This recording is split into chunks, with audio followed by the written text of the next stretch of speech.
د پاکستاني طالبانو او پاکستاني دولت ترمنځ د یوې میاشتې اوربند وشو.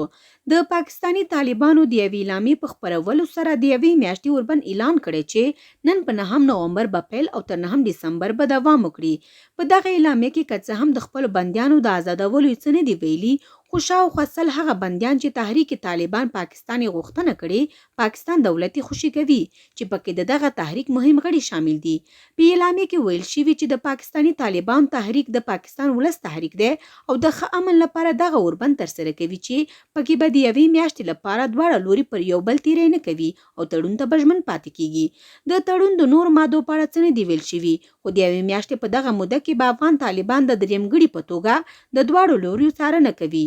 ویل کېده دغه خبرې د کورنۍ چارو سرپرست وزیر سراج الدین حقانی په مشرۍ د پاکستان دولت او پاکستاني طالبان ترمنځ په کابل کې پیل او په خوست کې تر 2 ځلو ناستو وروسته پای ته ورسېدې.